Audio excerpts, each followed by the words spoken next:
विज्ञान क्लास 12 का प्रथम अध्याय का ये मेरा चौथा वीडियो है। मैंने इससे पहले 3 वीडियो अपलोड कर चुका हूँ।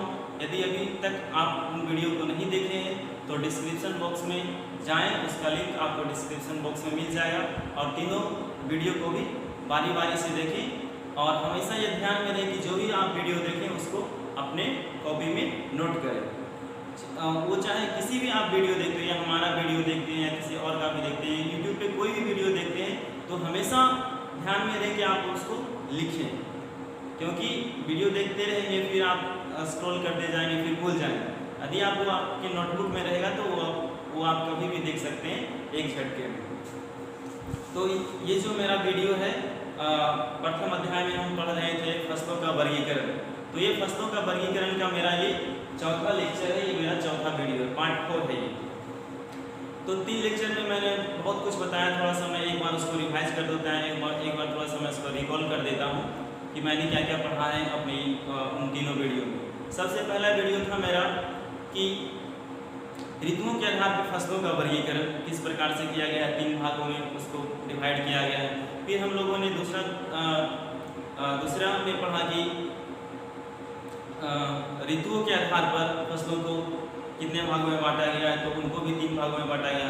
फिर हम लोगों ने देखा कि आर्थिक महत्व के आधार पर फसलों को कितने भागों में बांटा गया, तो उनमें से हम लोग 13 फसल के बारे में पढ़े थे।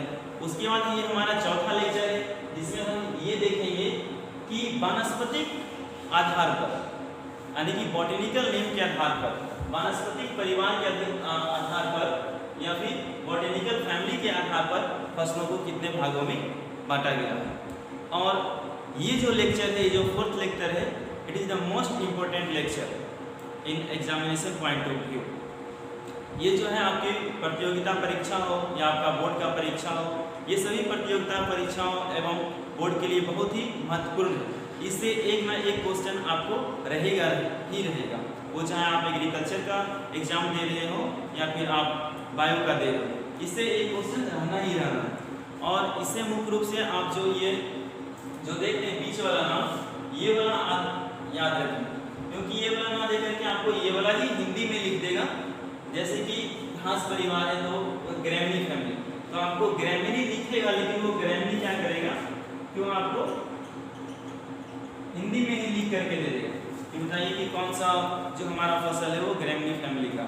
तो मुख्य रूप से हम लोग ध्यान रखेंगे कि आपको बीच वाला याद करना, और इससे एक ना एक क्वेश्चन आपको BCEC हो, BHU हो, ICAR हो, JET हो, कोई भी एग्जाम दे एक ना एक क्वेश्चन इससे रहता है। तो इसको ऊपर जो मुख्य रूप से हम लोग फोकस करेंगे बीच वाले पे।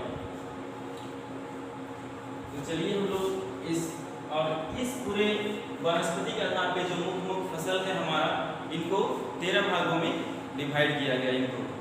तो चलिए देखते हैं शुरू से हम लोग। इसमें कुछ ज़्यादा कुछ है नहीं, सिर्फ हमको क्या करना है, सिर्फ हमको एग्जाम्पल याद रखना है कि कौन कौन से एग्जाम्पल है किस फैमिली का।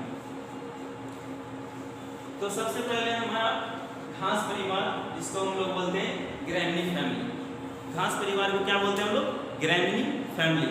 और ग्रैमिनी फैमिली में कौन कौन से आते हैं, तो हमारा हो गया धान है, मक्का है, गेहूँ है, ज्वार है, बाजरा है। ये सारे जितने भी फसल हैं वो किसके अंतर्गत आते हैं, वो सारे हमारे आते हैं घास परिवार के अंतर्गत आते हैं। जैसे गन्ना है, ये सारे जितने भी हैं वो सारे किसके अंतर्गत आते हैं, हमारे ग्रैमिनी फैमिली के अंतर्गत आते हैं। ग्रैमिनी फैमिली या इसी को हम लोग क्या बोलते हैं, घास परिवार। और इसका एक नाम और है, इसको बोलते हैं हम लोग पोएसी। ग्रैमिनी को ही क्या बोला जाता है, पोएसी नहीं बोला जाता। तो ये हो गया। उसके बाद हम लोग आते हैं दलहनी परिवार। तो दलहनी परिवार आप लोग पहले भी पढ़ चुके हैं। दलहनी परिवार यानी कि वैसा परिवार होगा, यानी कि वैसा वो सारी फसलें होंगी इसमें मुख्य रूप से दलहन वाली फसल आती है। तो दलहन वाली फसल में कौन कौन से आते हैं वो हम लोगों ने पहला लेक्चर में भी कर चुके हैं। तो थोड़ा सा यहाँ भी देखें। दलहनी परिवार को हम लोग क्या बोलते हैं, लेग्यूमिनेसी फैमिली। इसको याद रखेंगे, लेग्यूमिनोसी फैमिली। लेग्यूमिनोसी फैमिली को ही क्या बोलते हैं हम लोग, दलहनी परिवार बोलते हैं। तो देखिए दलहनी परिवार में कौन कौन से आएंगे, चना आएंगे, मटर आएंगे, मसूर आएंगे, खेसारी आएंगे, आपका अरहर आएगा। ये सारे किस में आएंगे, हमारे दलहनी परिवार में आएंगे। तो सिर्फ यहाँ आपको परिवार या फैमिली याद रखना कि कौन सा फसल जो है किस फैमिली में आ रहा है। तो लेग्यूमिनेसी कहने का मतलब क्या हुआ कि वो कौन सा फैमिली होगा, दलहनी फैमिली होगा। लेग्यूमिनेसी को बोलते हैं दलहनी फैमिली। उसके बाद है हमारा सरसों। सरसों को हम लोग कौन सा परिवार बोलते हैं, क्रूसीफेरी, क्रूसीफेरी परिवार बोलते हैं।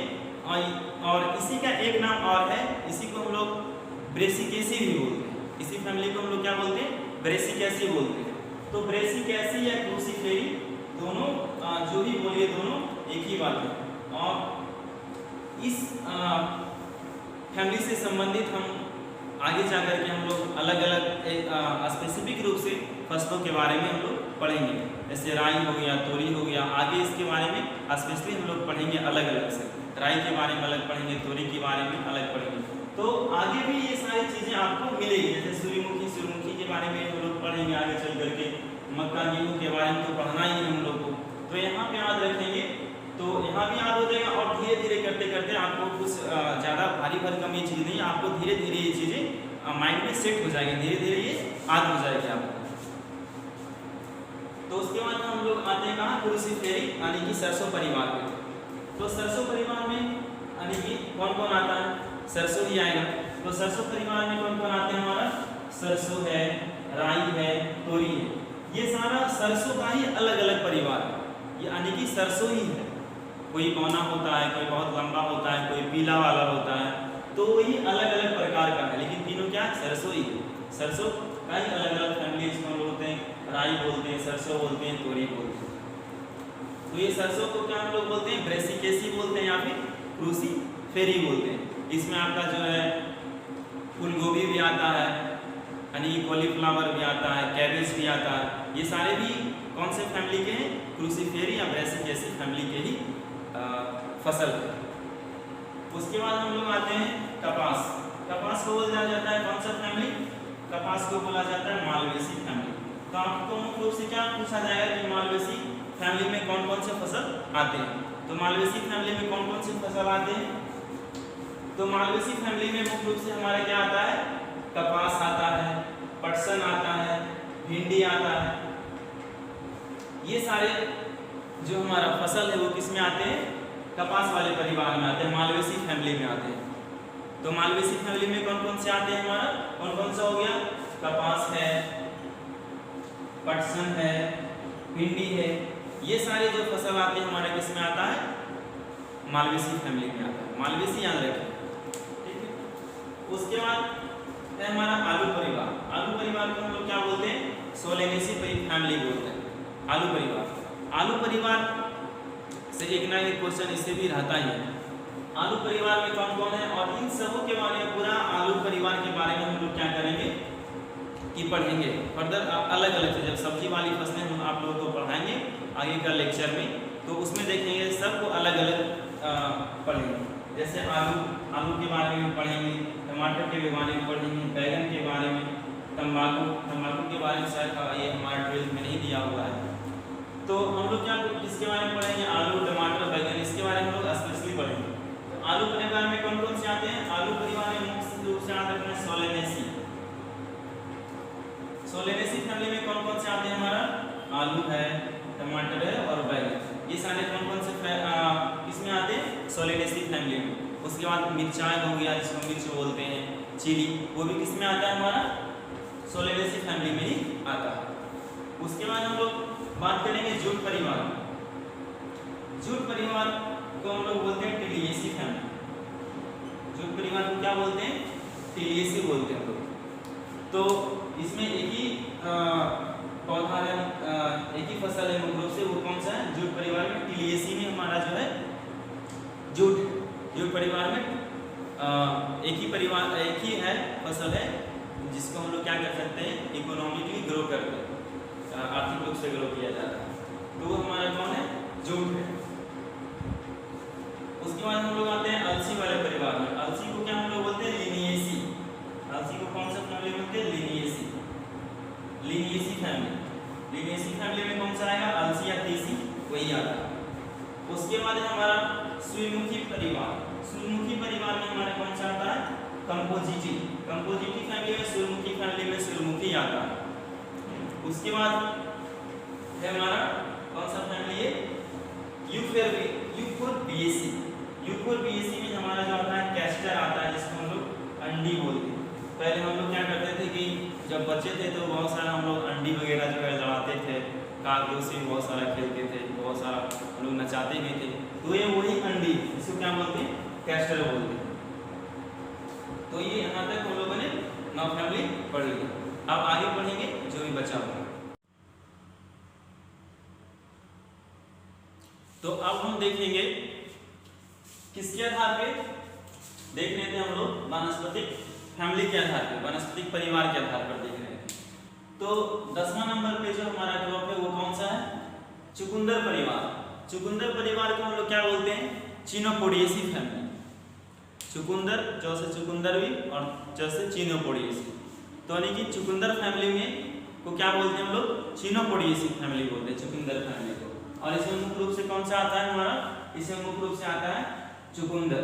तो चिनोपोडिएसी में कौन, चुकंदर फैमिली को हम लोग क्या बोलते हैं, चिनोपोडिएसी। और चिनोपोडिएसी में कौन सा फसल आता है, हमारा चुकंदर आता है। उसके बाद हम लोग देखेंगे कद्दू परिवार, जिसको हम लोग बोलते हैं Cucurbitaceae. Cucurbitaceae family. Cucurbitaceae family कहने का मतलब है कि लतड़ वाली फसलें, जो वैसी फसलें जो बहुत सा लत फैलाती है, जिसका तना जो है बहुत लंबा लंबा होता है, उसको हम लोग बोलते हैं कुकुरबिटेसी फैमिली। जैसे कि आपका करेला हो गया, बहुत सारा लत होता है उसका, तो ये किसमें आएगा, कुकुरबिटेसी में आएगा। उसके बाद आपका लौकी हो गया, ये भी आप किसमें आएगा, कुकुरबिटेसी में आएगा। नेनुआ हो गया, ये भी कुकुरबिटेसी में आएगा। आपका खीरा, ककड़ी, ये सारे किसमें आते हैं, आपके किसमें आते हैं, कुकुरबिटेसी फैमिली में आते हैं। वाटरमेलन हो गया, मस्कमेलन हो गया, तरबूजा, खरबूजा, ये सारे जितने भी लत वाली फसलें हैं, लत वाली फसलें वो किसमें आते हैं, कुकुरबिटेसी में आते हैं। तो कुकुरबिटेसी में देखिए कौन कौन से आता है। तो कुकुरबिटेसी में कद्दू, करेला, ककड़ी, ये सारे किसमें आता है, कुकुरबिटेसी में। कुकुरबिटेसी में क्या से याद रखें, कद्दू, करेला, ककड़ी, खीरा, खीरा हो गया, ककड़ी हो गया, खीरा हो गया, खरबूजा हो गया, उसके बाद परवल है, तरबूज है, यानी कि जितने लत वाली, उसके बाद इसमें करेला भी लिखा हुआ है। तो जितने भी लत वाली फसलें होती है वो सब किसमें आती है, कुकुरबिटेसी फैमिली में आती है। तो इसको आप रखेंगे कुकुरबिटेसी फैमिली।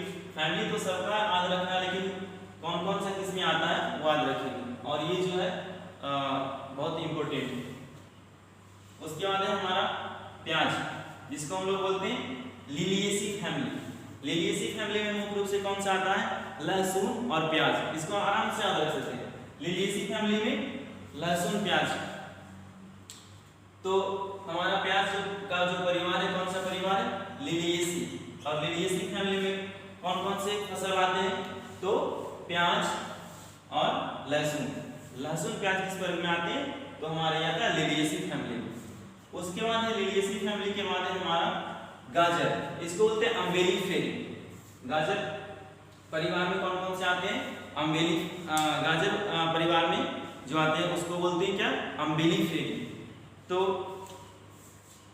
मुख्य रूप से ये आपको बीच वाला जो इंग्लिश है वो हमने आपको शुरुआत में ही बोला था कि मेनली रूप से हमको इसको ध्यान देंगे। यदि आप याद नहीं भी रखते हैं, यदि आप बीच वाला याद रखते हैं तो बहुत ज़्यादा बेस्ट है, क्योंकि इंग्लिश आपको हर जगह मिलेगा। आप क्लास 12 का एग्जाम दें तो उसमें भी देखेंगे कि बाइलिंगुअल रहता है, यानी कि हिंदी में भी क्वेश्चन आते हैं और साथ साथ उसको इंग्लिश में भी लिखा जाता है।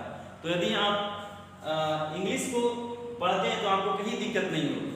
आप बीएससी में आएंगे तो वहाँ भी इंग्लिश या बीसीसी एग्जाम देंगे, वहाँ भी क्या है कि आपको इंग्लिश में और हिंदी में दोनों में क्वेश्चन रहेंगे। लेकिन यदि आप इंग्लिश यदि याद करते हैं तो आपको कहीं भी दिक्कत नहीं होगी। लिलिएसी को हिंदी में भी लिख देगा तो लिलिएसी ही लिखेगा, अम्बेलिफेरी को इंग्लिश में भी लिखेगा तो अम्बेलिफेरी ही लिखेगा। कद्दू ये जो है गाजर परिवार नहीं लिखेगा। और गाजर परिवार, प्याज परिवार, ये ज़्यादा पूछता भी नहीं, ज़्यादा आपका क्वेश्चन यही से बनेगी कि बताइए कि अम्बेलिफेरी में कौन कौन से फसल आते हैं। तो ये बीच वाला ज़्यादा इम्पोर्टेंट है, और इसमें कौन कौन से आपके फसल आते हैं। तो इसमें कौन कौन सा है, गाजर है, जीरा है, सौंफ है, धनिया है, ये सारी जितनी भी फसलें हैं वो कौन से किस परिवार में आती है, तो अम्बेली फेरी में आती है। तो आशा करता हूँ कि आप लोग को ये वीडियो पसंद आया होगा। आप लोगों ने अपने कॉपी में, अपने नोटबुक में ये सारी चीज़ों को नोट किया होगा, क्योंकि ये आपके क्लास 12 बोर्ड में ही नहीं बल्कि आपको BCE एग्जाम हो और भी BHU हो, ICR हो, जो भी अदर कम्पिटिटिव एग्जामिनेशन होते हैं एग्रीकल्चर से रिलेटेड, उन सब में ये आपको मदद करेगा। चाहे कोई भी कम्पिटिटिव एग्जाम दीजिए आप, BSc लेवल का, MSc लेवल का, ये जो बेसिक चीज़ें जो होती है वो हमेशा पूछी जाती है। इसीलिए आपको अभी सिर्फ बेसिक ही पढ़ना है इसमें से, और बेसिक ही दिया गया है। इसीलिए आप इन चीज़ों को याद करने की कोशिश करें, और ये जो है इसको बार बार याद करने से याद होगा। ऐसा नहीं कि एक बार देखे और याद हो गया, ये आपको बार बार रिवाइज करते रहना होगा, तब जा करके ये आपको माइंड में सेट हो जाएगा, तो फिर आप भूलेंगे भी नहीं।